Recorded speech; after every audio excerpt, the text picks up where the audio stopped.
Today is August 4th, 2025, and it's time to terminate this planting of buckwheat. It is a little hazy out here with the wildfire smoke. Let the camera readjust. That's what it really looks like in the sky.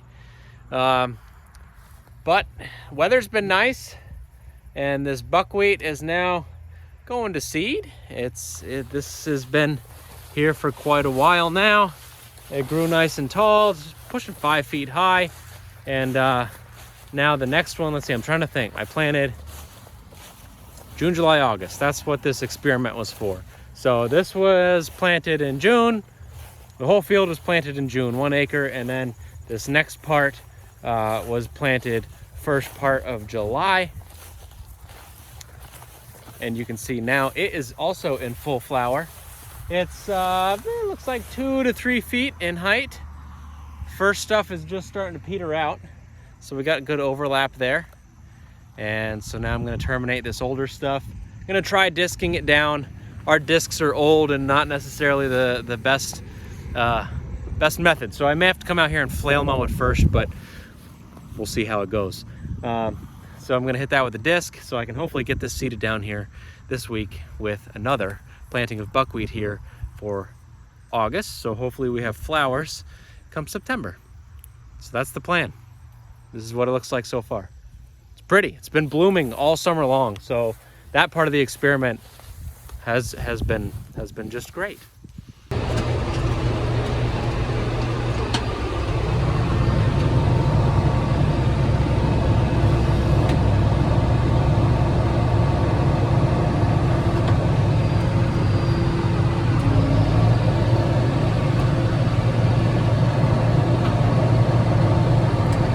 I say that's pretty good for some old discs.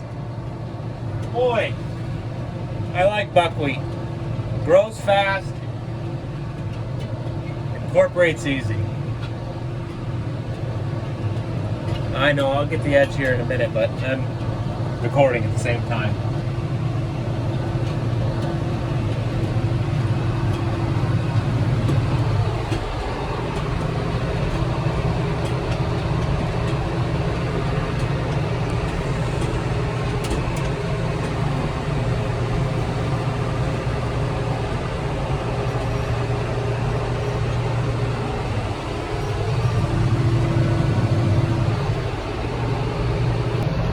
See a couple little stripes here and a couple of stripes on the other side. Well, that was because I had a little corn left in the hopper right after I planted this, so I thought, oh, let's run the corn planter through and see what it does.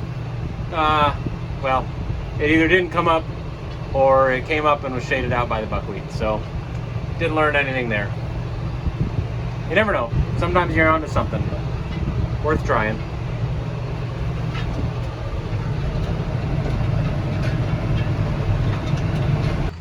Well, here's what one pass with a disc does. Lays it down pretty good. I'm sure it's crimping it up. This field is particularly sandy, so it is really dry. It's been dry for the last week or so. The brook just dried up, so that's usually an indicator that we're getting pretty dry out here. You can see this is a nice thick spot here in the middle of the field. Stand about 4 feet tall.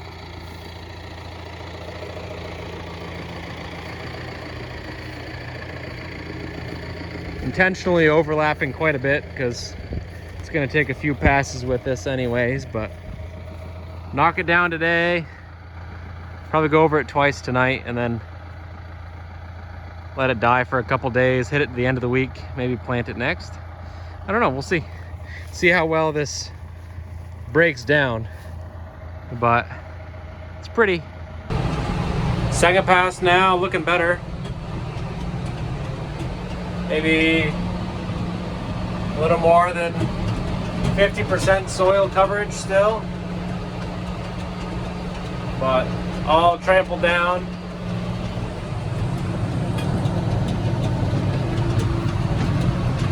Spots that are harder on the end where you can't turn around as good, or over in the middle where there's a little more grass. Grass doesn't break down as nice as the buckwheat. Right in here, but Look at other spots where there's a real nice buckwheat stand. Like over here, and you can see it kicking up nice dirt. Progress.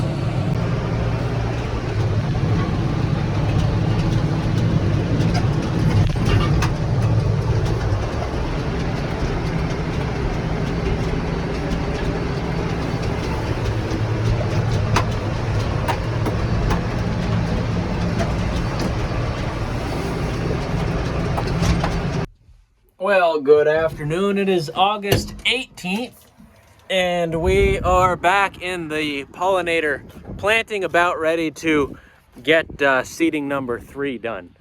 Supposed to be done around the 1st of August, but, you know, farming's busy sometimes. And then the weather wasn't right. It's just been hot and dry and hot and dry and hot and dry, and we really haven't had any rain, so I wasn't like inclined to throw some seed down. Still haven't had much rain, but I thought, well, let's toss it out here and see what we can do. I took some clips, I think, when I terminated this plot, which was luscious.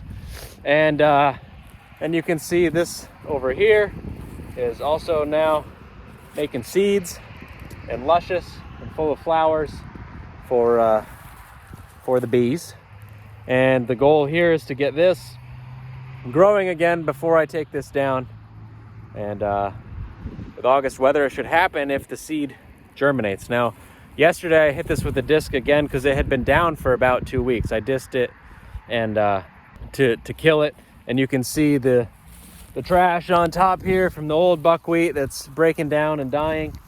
And so I just disked it again. And yesterday there's actually a flush of buckwheat coming back up. And I thought, maybe I should just not do anything and let that go, and because it reseeded itself. But I decided to carry on with the trial and put some seed down. I'm sure if there's seed here, it'll just grow again anyway. So a couple passes with the disc, it's dusty as heck. There you can see there's like no moisture here. And so this little experiment is all happening on about an acre. And we were trying to target like 100 pounds an acre seed rate, which is what the other was. But I only have 30 pounds of buckwheat left because I left it in the hay barn and the rats did a number on it. So it'll be a little lighter, but it's the 3rd planting. So it is what it is, I guess. So I'm gonna put 30 pounds in, hopefully not all in one pass. This old Brilliant cedar is a little bit of a pain to get it dialed in just right to trickle it out. Usually I choke it back or I'll probably put it in the small seed, but then open it all the way up, and that seems to be okay for buckwheat. You can put buckwheat in the big seed, but the big seed box, but then you got to throttle it back. And in the last planting of cover crop I did, I ended up dumping like 2 bags of peas all the way around the perimeter, and that was that. So a little heavy on that. So gonna add in the buckwheat seed, kick up some dust, and get a little in the ground.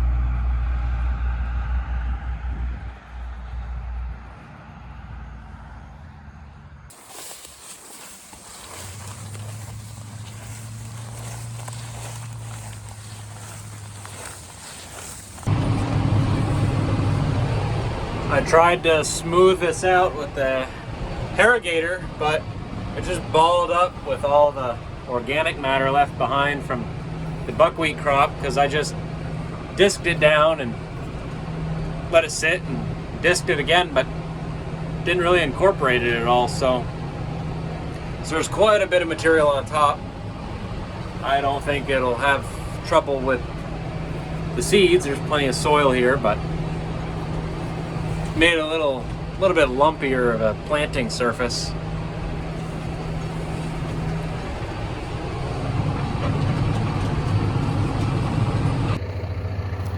Let's see, did I dump all the seed? Oh no.